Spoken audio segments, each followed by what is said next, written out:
Hey everyone, it's Baileywiki, and it's the first Monday of February 2025, also known as release day. So this is a giant release, a lot bigger than we had originally planned, but we've had so much content in production, and well, Valentine's Day is upon us, and we're also learning new tricks, so we just ended up pushing out a lot of extra stuff this month. So our basic Foundry members all get the 2D stuff, including a pretty groundbreaking new set of animated assets, which I've got a tutorial out today to teach you how to do it yourself. Like literally animate anything, like your tokens, your map assets, your maps themselves. It's pretty insane. But on top of that, we've got new tokens for you, including random guards that are also colorable, snowy terrains and dioramas, sleds and sleighs, a huge blacksmith release with some blacksmith tokens to go with it, and of course some Valentine's Day love, which includes an entire modular hedge maze, because how have I not deployed one of those before? So advanced Patreons will see some pretty phenomenal new maps from the design team and also some very realistic new assets that are now possible thanks to our new efficient file packing methods. And Dungeondraft folks get all the raw materials that went into this release, which is almost 700 new tile assets. I told you it was big. So, with that, jump around to the timestamps that you care about the most, or listen on 1.5 times speed if you want to hear everything, and let's jump into the walkthrough. Okay, so in terms of where to find the new assets, you're going to find everything once you update mostly towns and District 01. That's where most of the new tiles are located. And of course, if you come in here, you can go to your 2D scenes compendium and you can find everything in the new area up top. You can also go to your 3D scenes, which is right here, and you can find the new stuff at the top of there as well if you're a premium subscriber. All of the new stuff in terms of tiles, any sounds or prefabs or anything else that gets created, you can just open up your Mass Edit browser, go to the Everything tab, the Placeables tab. You can type pound 2025, pound February, and you will get everything that was created and including all of the stuff in the virtual directory, all of the tiles, everything. This is relatively new. You can also just type in new if it's the current month, and you can see all of the new stuff there as well. Okay, so let's start with the new animated assets. I did an entire tutorial today, as I mentioned, that you can see on the channel. You can create your own animated assets, but basically starting off with some things that can just go in a lot of different scenes to bring some really quick life to them. So these are just blowing canopies. These are all overhead tiles, which if I'm on my token layer and I hover over and they'll disappear.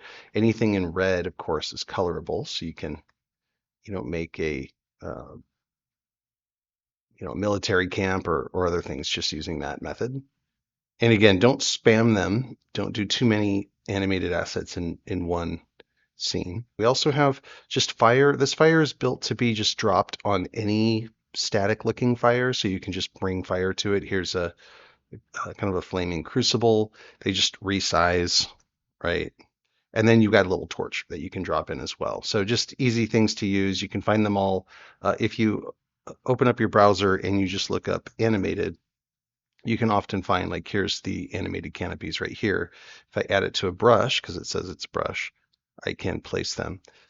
We don't currently have a preview, seeing if we can fix that, but otherwise that's how that works. Or you can just come down here, if we add canopy to it, and we can see all of our animated canopies here. If you just hover over them, you'll get previews of them.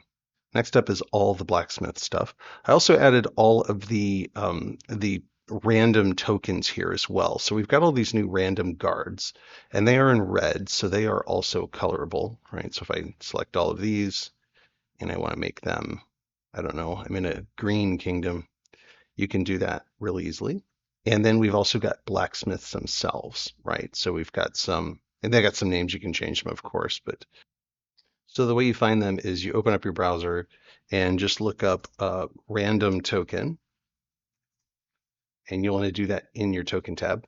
And here you got other tokens from before, like tribal warriors, some sailors, and now we've got blacksmiths and guards, and these are colorable. So if you just add them to a brush and say you want to randomize it, let's snap them to grid, and let's add a drop shadow to them. just a short drop shadow. Then you can place them around and it will randomize the guards. And it'll even get their, um, some of the artwork or whatever. I wanted the spears to kind of stick out of the squares that they're on. So it'll make all that stuff work for you. And you can set up rules. This is set to randomize the guard's number. So it should always put a random number of the guard on the scene so that you don't have duplicates. Next, we have all of the stuff that you would want to have in a blacksmith. You got your heated metals, your molds, your ingots. Also, this is an ingot. These are ingots. You can find them both in brushes. You got a bunch of prefabs just for equipment. If you just want to lay down an area where there's some smelting or blacksmithing work going on, you have all the pieces you need to do that. Here's all of your crucibles and forges, including this animated one. And again, it's designed. These are designed to just go over another one. If I make this a little smaller, right, I can just take any base artwork and put a little animated effect on top of it, right? All of your bellows, various equipment, different aprons. You've got different anvils. These anvils have more prefab type stuff with it, so you've got pieces already laying on top of them, make it easier to decorate quickly. And then you've got all your blacksmith merchants. So these are great when you're just building a city or a village or anything where you just want to throw in a blacksmith or some kind of, crafting area. You just add these to that and you're good to go. This one has some pieces already built into it, so it's already got an animated tile just to give it some life, the animated forge. These all have lights and walls connected to them as well as prefabs. And you find them, as usual, you just look at these here to give you an idea. So if I look at Blacksmith Merchant, I have a brush that just has all of these tiles there, simply enough. And then I've got the prefabs that come with lights and walls as well, depending on how complicated you're trying to get. I also have two of these blacksmith buildings. These are just ready-made buildings. So if we turn on levels, we can see the interior. This one is just all the stuff you just saw laid out in a room. You can move things around. You can design your own, just to let you know that you can even do that. And then this one is more of a created piece. This has, this is a couple of different forge rooms. And if we look at it from the outside, it's got a couple of animated tiles associated with it as well. We've got the smoke, and then we've got this like entryway that's kind of animated as well. You might have to press play on it on some of these sometimes. Okay, then we get into all the snowy dioramas. There's a ton of these, and we've divided them up into snowy canyons, which these all link together. You can see where their feathered edges are. You can link these together, and you can create, kind of gaps in the mountain, or you can even, create like, a whole, extended canyons using these. You can see I created some with slightly different colored artwork. If you want them to match, like for example, this one to this one, you can see this is slightly bluer. You can apply the FX filter to adjust, lower its saturation, and then we'll edit it. This is an improvement too. You can now go straight to the editor here. Sometimes if it has one already applied, it won't let you do it. So let's apply that again. Click our editor. And we've dropped the saturation. We can drop it even more. And it will start to make it more light and gray. We can even drop the saturation for that one as well. So that's how you get these things to match if you're really trying to color match one to another, if it's not already done like that.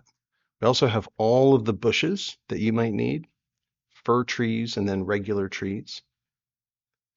These are all, if you see it's tile and prefab, these are, if it says prefab, it means there's probably a brush that has all of these in it. So you can just randomly push these things out, drop them on a scene.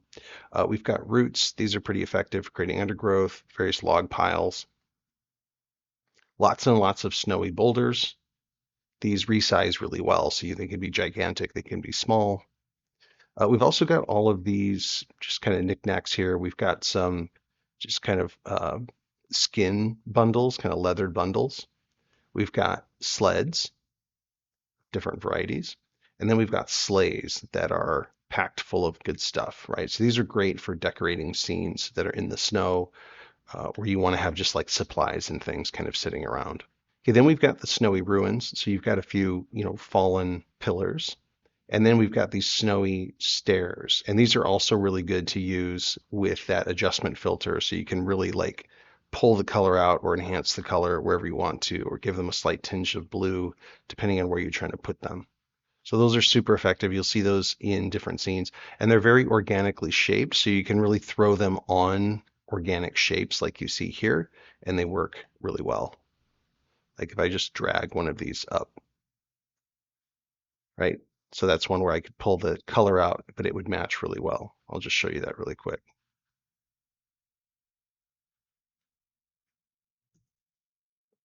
Apply that adjustment filter,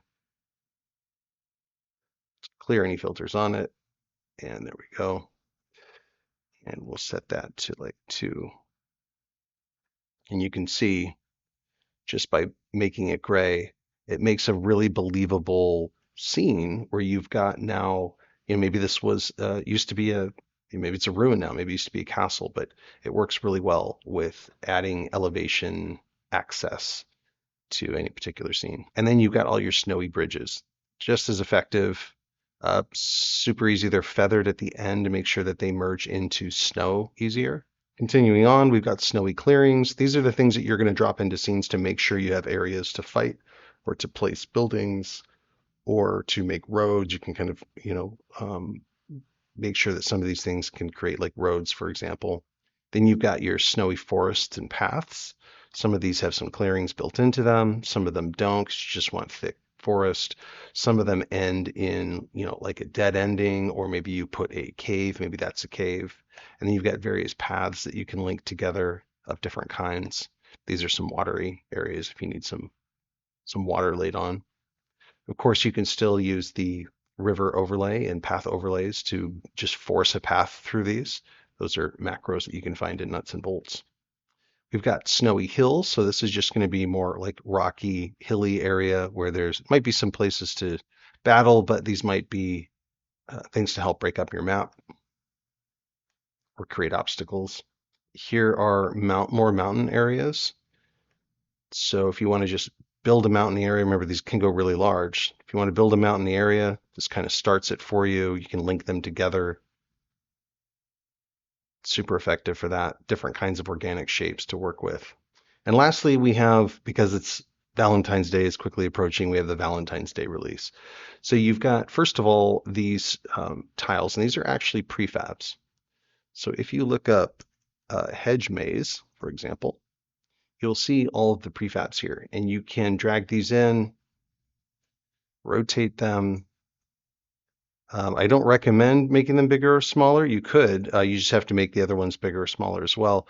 But they essentially just place down, they already have walls and lights built into them.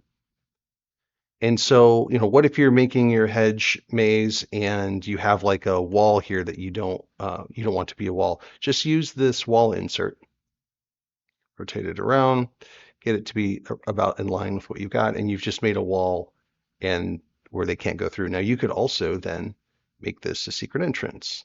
We won't do it right now, but that's how you can make these mazes be like really complicated, right? You've got all the components that made the maze in case you want to use these to decorate your scenes with or augment your maze in any kind of way. And then we've got a bunch of Valentine's themed stuff. So chairs, chalices, dresses, these are beautiful.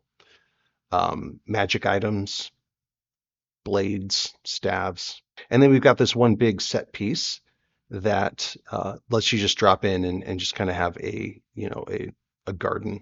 These are overhead tiles, so your players can walk right underneath them. It's kind of a cool effect.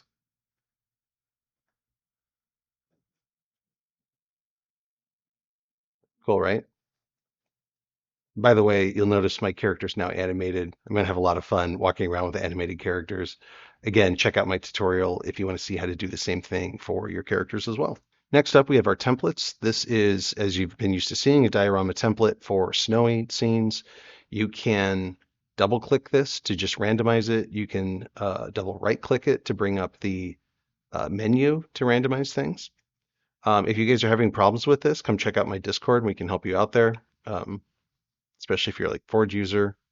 You can also double click this and it will randomize this image as well. And of course you can, this is actually a really big scene. You can't see the edges of it, but you can take this and you can duplicate it and you can start just adding things together here. Oh, you might want to hit unlink so that you don't get any weird shenanigans. But you can create this and look, all of a sudden I've got a longer road, right?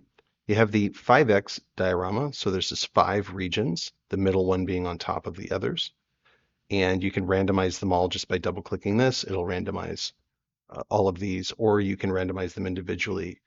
I recommend turning on Pixel Perfect, and then you can like double click any of these and start randomizing it. If you want to pick specific ones, just open up your browser, look up diorama tag and snowy. And here's all of these that'll come out randomized, or you can just pick them right out of the file browser as well, down in the virtual directory. This one is using unlimited terrain feature. So we've got a little path coming in and a clearing, great to have a little skirmish in the forest, but you can also just double click this and you can change the overlay. We've got a few different options. So if you go into snowy and we look at some of our options here, you've got different kinds. This one's got more forest. This one's kind of a mix of the two. This one's mostly all hills, and this one's more of your mountain regions. And then, of course, you can adjust the position and randomly find a new one. It's super fun to build a map that way, to kind of start with that serendipity effect. Here's another one that's got one of those other overlays already built into it. This has got a path kind of running around the perimeter and then something in the middle. Again, you can randomize it further. And this one is more of the mountain-based one, so you might want to have some higher elevations, maybe build a little town up here or a fort. And then the hedge maze it's a super big map. This piece starting in the middle is your starting piece, and you can just come in and do the search for hedge maze and start putting your pieces down. I like adding these to a brush, so I select them all, and I say brush. And then I can just hit Control Shift and it will randomly select a new one as I roll my mouse wheel. And I just kind of see how they might line up. And I might say, okay, I like this. You want to make sure your walls are, kind of falling in the middle there. Let's do another one. That's kind of cool. Right there. And you can see you can build these out forever. Here's a hallway piece, if you will, that can lead to something else. And now we've got an actual maze growing. So that's how you do these things really quickly. And then, of course, you can drop anything into the maze that you'd like to. Let's run through the maps. This is the blacksmith in the snow. Your players can presumably enter down here, and they discover a blacksmith that's operating here in this corner of the woods, right? And here we've got one of our blacksmith already inside, tinkering away. Cottage in the Hills is a larger map to be able to give you a lot of things to do around it. You've got your cottage here, where presumably you have a blacksmith operating, more of a smaller operation. And you've got, like a little sled up here in the hills, and just shows you how you can use some of the trees and other pieces to augment your scene. But you can put a cave, you can have all kinds of stuff to discover around a map like this. Your Dwarven Stronghold isn't actually a really long map. Your players enter in this area, they make their way up these stairs, they can actually light these braziers, or the bad guys can. They make their way up these ruined stairs, another set of stairs, more interactable elements, and they can get up here to the top where they can enter the stronghold. Grab some items and see if there's a filter applied, right? You can see there's cracks and there's an adjustment to the saturation to make these, look more worn and match the other artwork. Frozen Ruins takes our players through more of a horizontally orientated map, across this icy bridge, and into this area where there's just some ruins here, right? Maybe this is the threshold of a larger area. Mountain outpost, presumably your players come in towards the edges here, and there's this outpost that's embedded in the middle. There are walls and guard towers with some animated elements. So this is defensible, right? If you have a player on this side, they can't see past it. They can only see the wall, so they don't know really what's behind there. They can defend or be attacking from those towers. And then once they get inside, they've got a workable bonfire. They've got tents that they can enter, and then they've got this presumably more permanent quarters where whoever's leading this gang is out there. You can go up on top of it as well. You've got your sleds and your sleighs kind of positioned as if kind of ready to bug out. The road through the snow starts off at night, although with all of these maps, there's a day and night ambiance if you just turn the lights down or up. Your players can make it through this road. There's a sleigh here. You can certainly remove this. There's a signpost, maybe directing them which way goes where. Back here, we've got a bit of a hidden campsite. And then down here, they can make their way down this road. And there's actually a cave that they can access from this area.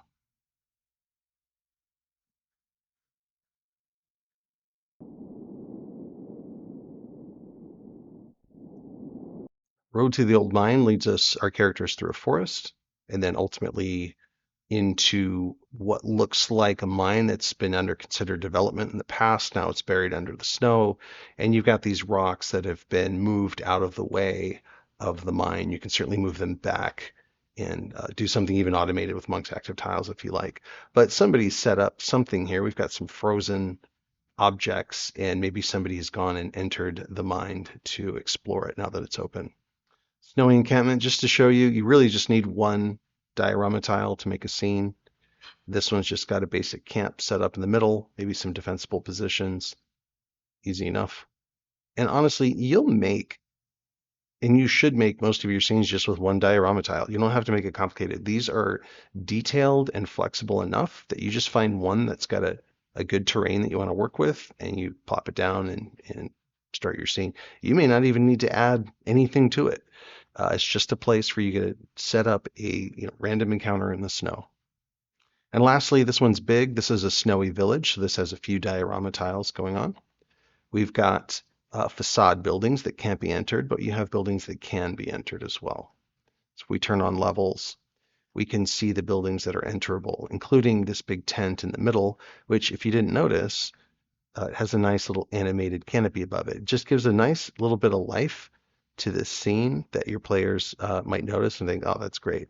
Got this ancient tower over here that maybe has a story to it. These are all prefabs that you can take out and put alternatives in.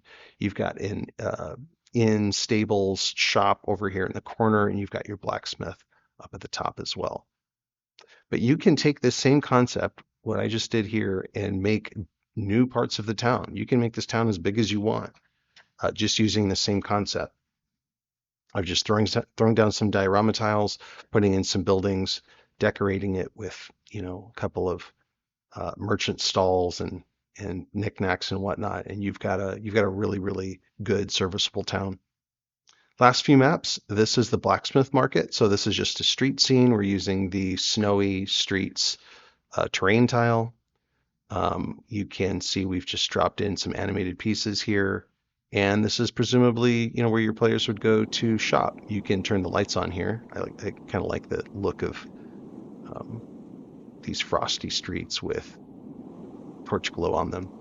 But yeah, this is real easy to set up. And again, you can make other parts of the city as many as you want using the same technique. These are not diorama based, but I wanted to use some of the blacksmith stuff to make some dwarven halls. So we've got like a throne room here. Great hall. Here's a staircase that may be the egress or something for your players. They've got all these different hallways they can go explore. We've put doors in different places. Here's presumably the living quarters with a lot of things to discover, maybe some NPCs in there. So they make their way down here. They can get to the forge, and there's actually There's actually some ambient audio here in the forge. Great, right? Tons of detail, easy to set up. And if they make their way back here to this room, they'll find a bunch of dead bodies, which, again, it's just a tile. You can change this to really anything else that you like. There's also a discoverable tile that can be removed if they click on it, or if you, the GM, click on it to reveal that it's there if they make their perception check. The frozen treasure halls is just using different rooms and dungeon rooms and castle rooms from other sets. We've got a glowing artifact here. This is just a square tile, so you can literally replace it with anything else. If you go into there, you'll see a bunch of magic objects just in this folder alone, but you can replace it with any object in my library or another library to make it also float. All right, I'll just show you. Maybe we want this thing. Maybe this is our magic object. As long as it's got square dimensions, it'll work just fine. It'll pick up all of the token magic effects components. Make our way into this nice big room where we can have plenty of like battles. Down here, if players click on both of these, presumably then you, the GM, can break this wall apart and they can go through, right? So this is a secret entrance. It uses some Monk's Active tiles to basically make this tile overlay over the wall, and it makes it look like it was smashed. Some cool magical effects on those statues. Once they make it back here, I've said this is a treasure room. You can turn this into anything else. These are all just tiles that you can get rid of any of these things or change the decisions that I've made here and make your own. And we've got two hedge maze examples. This is just the hedge maze, and I just dropped in random stuff in this hedge maze to kind of inspire you on, like, you know, hey, there's a lot of things that your players could potentially discover in a map like this, and this is just giving you some inspiration. Here's a dress sitting on an altar. The royal gardens, this can be seen at day and night, but your players start here, they can make their way through, and if they find it, they get to this larger garden that has magical ambiance and fun stuff to discover. So that's it for the 2D release. I hope you guys liked it. This was a huge release. There's probably almost 700 new assets, just tiles alone, and then you've got tons of prefabs and other things that went with it. So this is quite large. So with that, I will hand this over to Swift to talk about the 3D stuff. Guys, Swift here once more to quickly go over the 3D side of this month's release. A lot of what we've been working on the 3D side has been back-end stuff, in short, optimizations that should make using the module a better experience for everyone. So we'll start off looking at the maps. This first one is called Bridgeport and is by Sevro. It's a bit of a combination of some of our older assets combined with our newer ones. Old and new buildings, side by side, and looking pretty good. As the name implies, it is a port that is on a bridge. Over on this side, we've got some stairs down the inside of a tower. This is one of the towers from our ancient castle set. Down to this jetty or dock down here. And we've got a galleon from the token compendium docked up right now. And over on the other side of the bridge, we've got an entrance out of this tall building down to a sort of lower level. And then over on the other side, we've got a similar idea with a entrance from a lower level, or to a lower level rather, and then some scaffolding as well for people who climb up and down, and various rowboats down on the water milling about the bridge. But of course, on top, we've got this market street style affair here. There's market stalls, pennons, buildings to either side, and then the large gates on either side of the bridge. I think it's likely that this sort of structure exists inside a major city. However, it could also be a small standalone settlement built on a major bridge over a river. I do kind of like the idea that this is some kind of standalone, very small village that's just in a very unique shape. Just because I always kind of like those settings or places that are a little bit odd. Like, you would think a village like this would be near some farmland or something, but nope, in this case it's directly over a river. Either way, plenty of possibility here. A nice wide central concourse means that there's plenty of room for encounters, and then you've got side parts as well where people can lie in wait and so on. And overall, I think just a kind of useful map. Simple but effective, they say. Next up, let's look at a little series of maps. So these maps here are by letters, and I say series of maps because it's a bit of a themed set. Each one is displayed like a diorama laid out on a table here. I'm pretty biased, of course, but I think that's a pretty cool effect, doing this sort of thing with a map. These maps could be used for single important encounters, or you could string them together to form a narrative progression. But either way, let's have a little look at this one here. This first one is called the Cultist Crypt, and as the name implies, we've got a set of sarcophagi, a plinth in the back, sacrificial altar, bloodstains on the floor, coffins strewn about, and then, of course, dark glowing crystals and ominous lights. Very cool, very culty. I imagine this could be the site of an important battle against a cult leader, or perhaps just a place that the party have stumbled into, breaking into this network of deep tunnels with these areas in it. Speaking of which, let's have a little look at the next one. This one is the second of Lettuce's set of maps, the River Crossing map, a diorama of an underground river, a rather treacherous-looking bridge. I think this one might be my favourite of this little series here. I think foregoing tall walls or a ceiling makes for a quite stylish look for underground spaces like this. You're more kind of implying the surroundings than directly showing them. And of course, advantages to the diorama aesthetic. There's things like not having to be quite so concerned about the edges of your map. This river here doesn't need to go anywhere specifically realistic. This is just the edge of the diorama. But I can see this being a transitional space between some of the other maps we'll be looking at. Or, of course, it could be a specific standalone location of its own. There's a few ruined towers around the place, and various supplies, like over there, hay bales and crates and so on. So this could be the kind of place where somebody's set up camp, or it could be the kind of place where the players have set up camp. Something I often recommend people do is just kind of check out these maps for themselves, because I think there's nothing quite like looking around a map personally to give you all sorts of ideas about what every little nook and cranny could be used for. Because obviously we're all running our own campaigns, everybody's game is quite unique, and so everyone will have a different perspective on what sort of things specifically would be quite useful. Generally when I'm talking about adventures and so on, these maps, I'm talking about, my own party of players on their own adventures, but I hope it's still a useful insight for you. Anyway, let's have a look at the next one. This next one's a bit less open, a bit more fortified. It's called the Goblin Camp, and as you might expect, it's a small campground in these caves. We've got the usual tents and campfire, of course, and there are some seemingly older structures that have been thrown down to the ground for use as barricades, and one of them's been left standing, or maybe constructed from the rubble, to form a watchtower.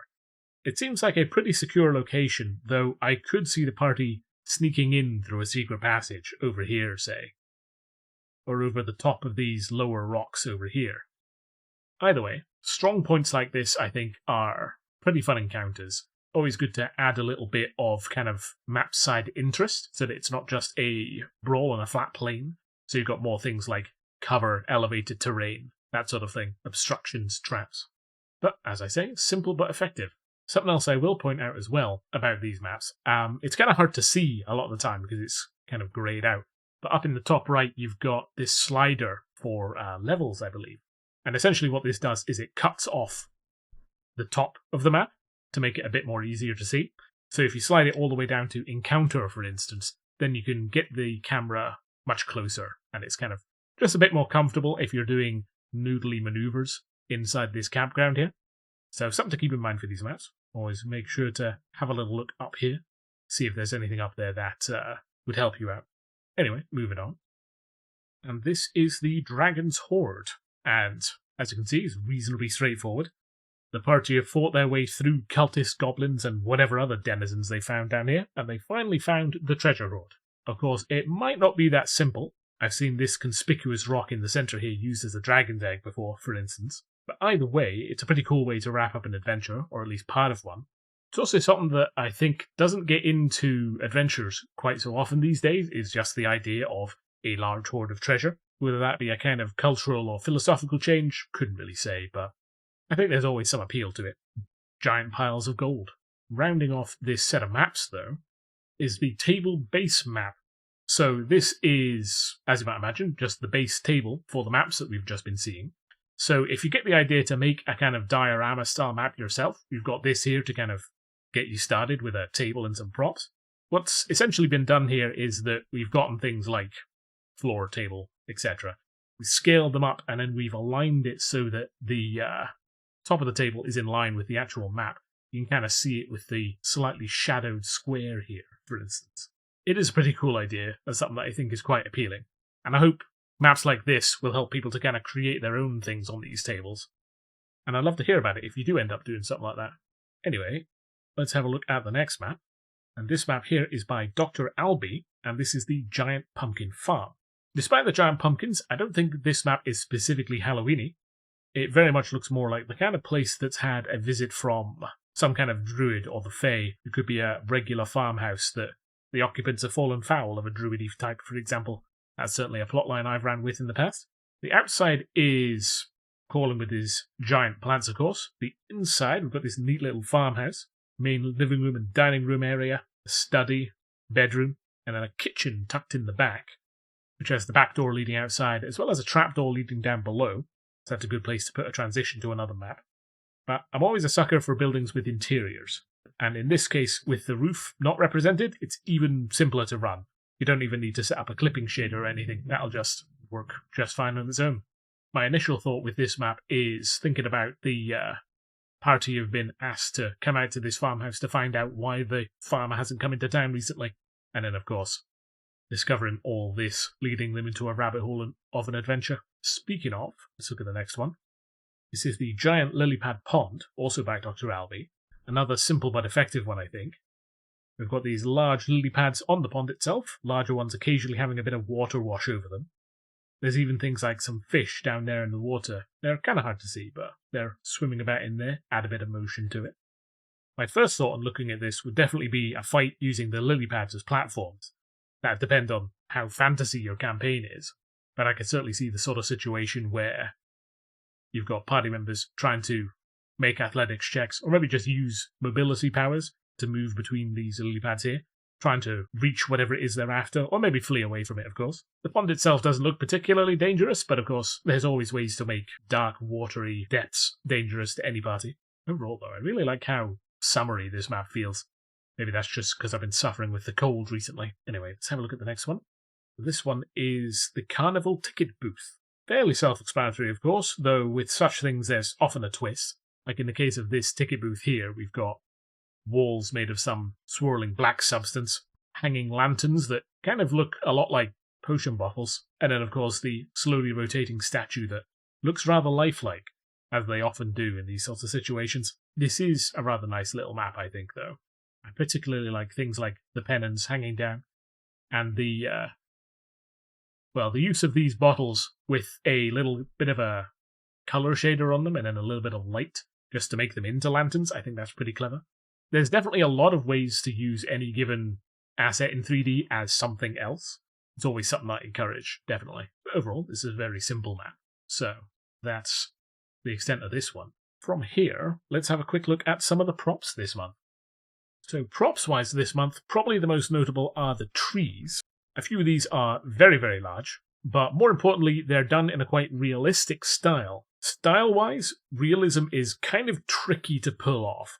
It's one of the things that you can easily achieve if you just use heaps of polygons or massive textures. But here, when we're working with Foundry, we want things to be as optimized as possible so that absolutely anybody can run it.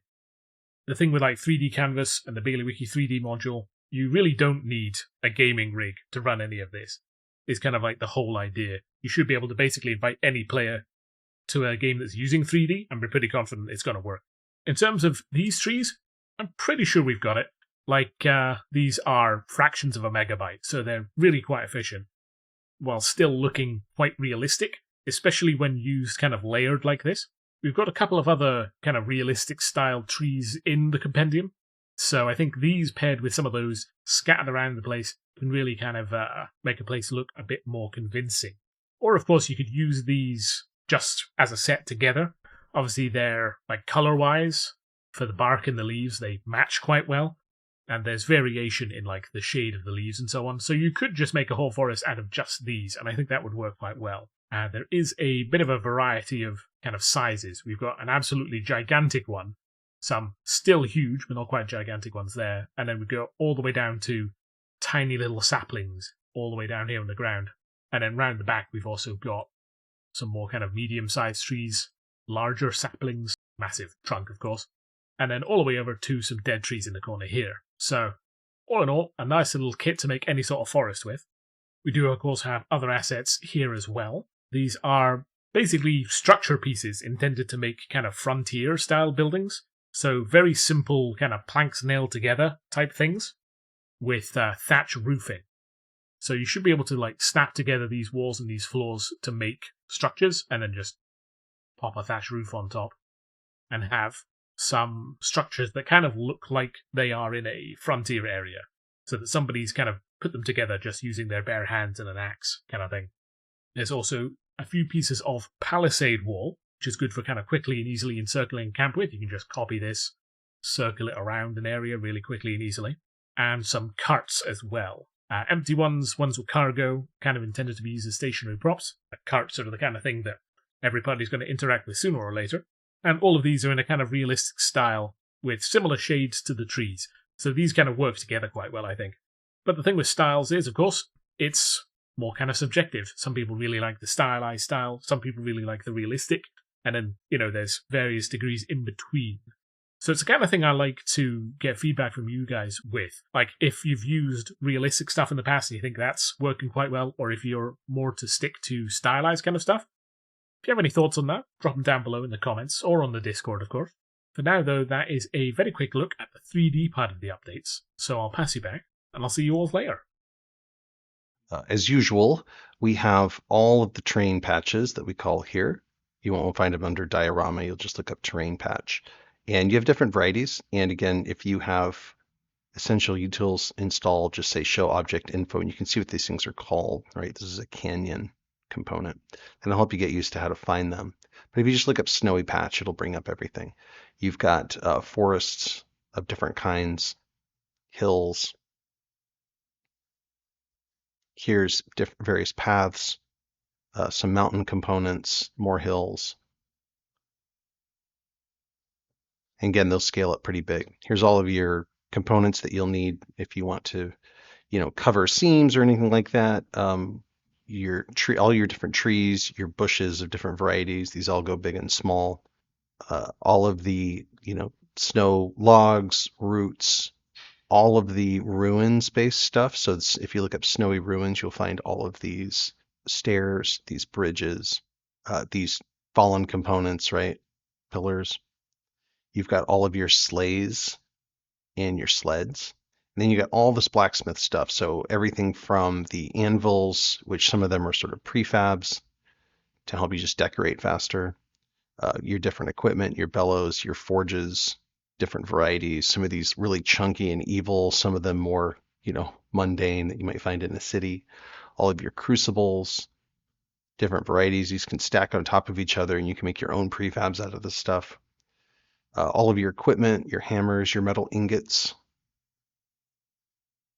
And then you've got your merchant vendors. So if you want to just quickly decorate a scene with some of these things and just really quickly add some industry to your scene, you can do that really quickly. These are all just connected components and prefab, so it's easy. Workbenches that are also prefab. So if you want to just build an area where there's some smithing going on, it's really easy to drop in, things like a slack tub or these different blacksmith benches. All of your molds can be helpful and interesting. A couple of new canopies that you can use. And then this hot metal and kind of, these hot metal pieces that can make it look like there's something really actively kind of working in that blacksmith area.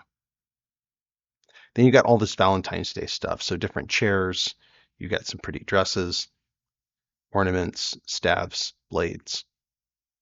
All of the hedge, you actually have 2 hedge paths now. They're in the 04B natural pack. All these different hedge pieces that you can put together your own hedge mazes. This is an example. This is just all those pieces being used together and with some other things, just to give you some inspiration. I've also got the blacksmith that we created with some of those prefab components that you saw, suits of armor, things from previous releases. Here is how I created all of those unlimited terrains. You can see how the components work together. Same thing here. You can make some modifications, export it, and have your own unlimited terrain that you'd like to use. Some hills, some mountains. Here's that finished piece showing you all the components kind of working together. And here's all your components for the hedge maze in case you want to come in here and make some new tiles or some new versions. And that's it. Tons of stuff to play around with and get excited about. Let me know in the comments what you'd like to see next for Dungeon Draft. So that's it. If you made it this far, you're probably already working on making stuff with all these new toys. As always, thanks for supporting what we do here, and thanks for liking, subscribing, and commenting to appease the algorithms and to get our work out there. And until I see you again, have fun making maps.